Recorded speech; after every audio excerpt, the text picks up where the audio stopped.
This coin just pumped over 300% in just a few weeks. Back in March, most people either ignored Backpack or saw it as a failing exchange token, including myself, to be honest. But today, Backpack went up over 300% in just a few weeks, trading at the recent high of around 50 cents. What's going on with Backpack and how high can BB token fly? Well, in this video, I'll explain why BP had a massive comeback and give you my thoughts on BP price prediction. As a disclaimer, this video is not financial advice. I am not a financial advisor, so do your own research and be responsible with your own investment. Thank you very much. Now, to understand why the market reacted so strongly, we need to look at the catalyst first. Well, number one, Backpack Securities go live. In early June 2026, Backpack launched Backpack Securities, a regulated US brokerage that allows users to access tokenized stocks and ETFs. And more importantly, it's a two-way bridge. You can move from traditional markets onto the blockchain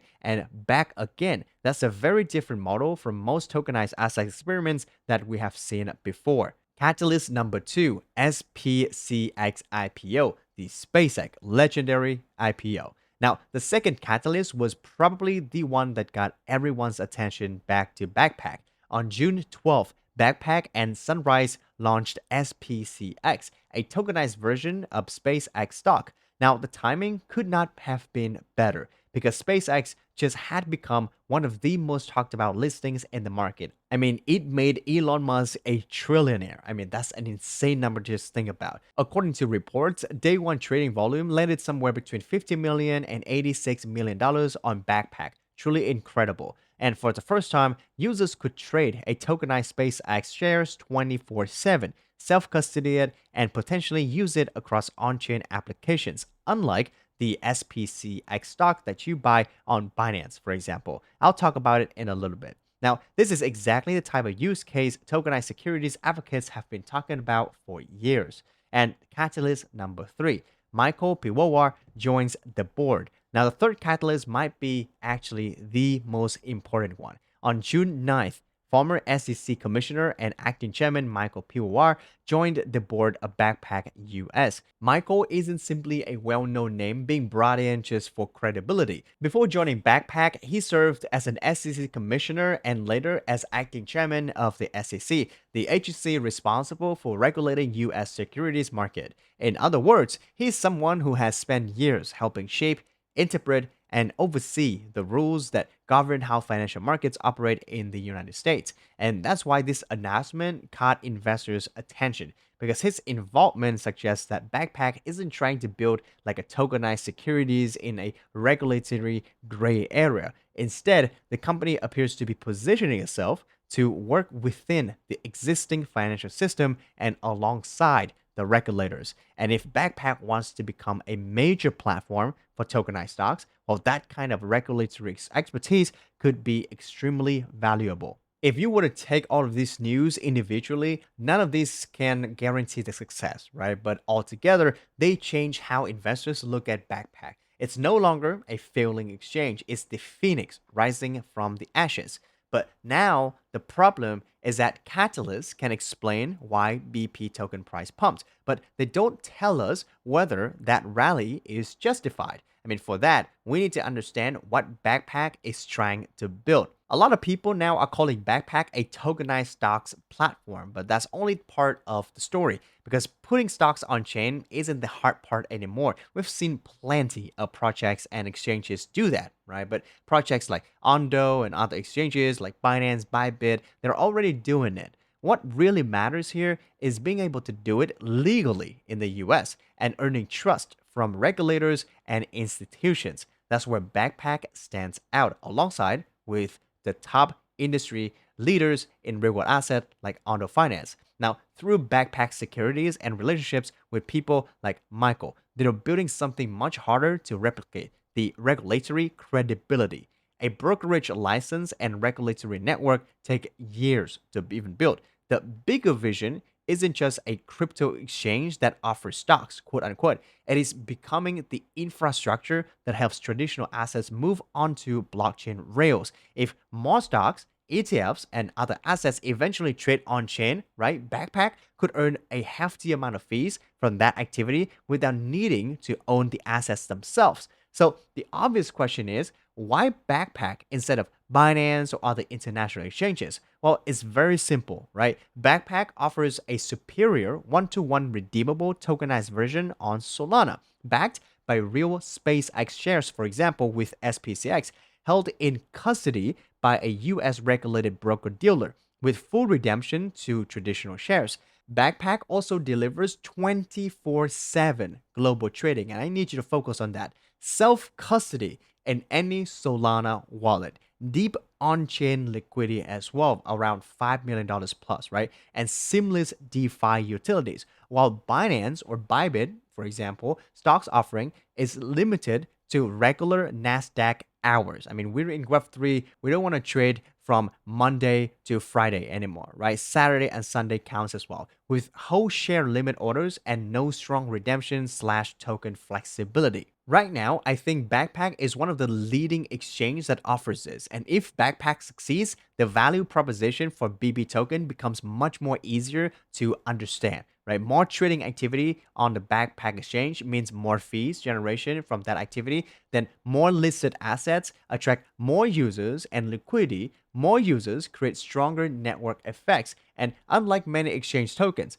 BP also has the equity exchange program, which could eventually create a stronger connection between token holders and company value. The exact impact remains uncertain, right? But it is one of the more unique aspects of the Backpack ecosystem.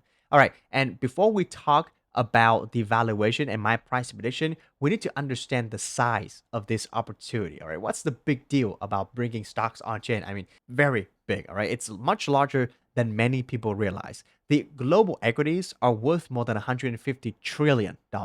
If just 1% of that eventually moves on chain, I think that will happen. That's already a market worth over $1 trillion. We're also seeing an increasing participation from institutions like BlackRock, Franklin Templeton, Apollo, JP Morgan, and etc. In other words, tokenization is no longer just an experiment. It's becoming a serious topic within traditional finance. Backpack doesn't even need to own 1% of that global equity. It's like trillions of dollars. No, it only needs to capture a small share of the activities of trading around those assets, and it will earn millions and millions of dollars in revenue every single year. And that directly affects the BP token price. Talking about the price, let's talk about the most important part of this video, the price prediction. Now, Backpack token currently has around 250 million tokens in circulation out of a total supply of 1 billion tokens. All right, giving it a fully diluted valuation or FDV of roughly $420 million at today's price of nearly 43 cents. Now, that is the baseline. And I know, there are a lot of tokens waiting to be unlocked, all right, about 75% of that. Now, the right way to price BB token is to compare it to other exchange and financial infrastructure tokens. For example, like Binance, we have BNB, right, which sits at around $84 billion in market cap today. Coinbase as a company is valued at around $42 billion to $51 billion, right? So massive. Backpack, on the other hand, is just at a mere $400 million in FDV, right? Completely very small compared with those major exchange and financial infrastructure businesses. I mean, it's not bad. That just shows that Backpack has a lot of rooms to grow. But the quick question is whether Backpack can grow into the $1 billion of valuation. Well, I have three cases for you. First is my bear case. In the bear case, I think Backpack token could fall back towards the 20 to 25 cent range, right? With the FDV falls back to around 200 to 250 million dollars. That's roughly around 50% drop below where we are today. This is a scenarios where SPCX stocks turns out to be unsustainable at a $1.8 trillion valuation, right? Trading activity around SPCX fades, users growth slow, investors losing interest over time as the stock price declines. Coinbase and Binance could roll out like similar products. People come back to Binance and Coinbase for the usual experience. And Backpack is once again trailing behind the giants. SPCX was the event that got people attracted to Backpack in the first place, right? That explains the pump. And if SPCX, is a disappointment, that could just wipe out the pump entirely, right? So that's the bear case. Now, the base case is Backpack token growing to about 80 cents to like $1 per token. At least, I'll give it like 6 months from now to at the end of 2026. That's roughly a 2x to 3x return from current prices. Now, in these scenarios, SPCX stocks keeps attracting sort of meaningful volume even after the initial IPO hype.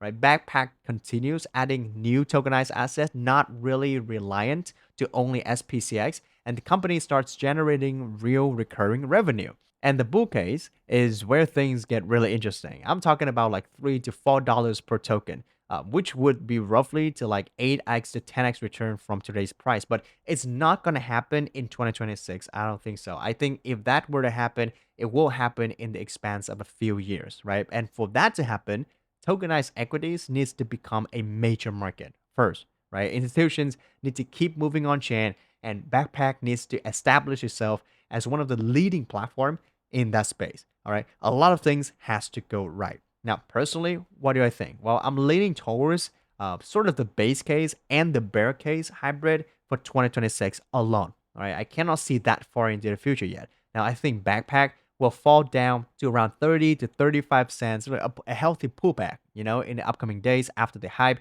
which is then followed by a significant pump to around 60 to 70 cents, then heading back down once again to like 50, 55 cents, or even lower than that as market cools off in the next 2 or 3 months, and possibly recover strong to new all-time highs at $1 in the last quarter of 2026. I think that's what is going to happen with Backpack. I hope at least that's going to happen. Okay, so if that were to happen, what's my Backpack plan? Well, first of all, I'm not chasing Backpack at current prices because Backpack has never been in my radar and it's not going to be now, right? After a 300% move, I think the market has already priced in a lot of the recent good news. And if I already owned Backpack from lower levels, well, then I would continue holding because, I would have a very good positions or at least take some profits out a little bit, right?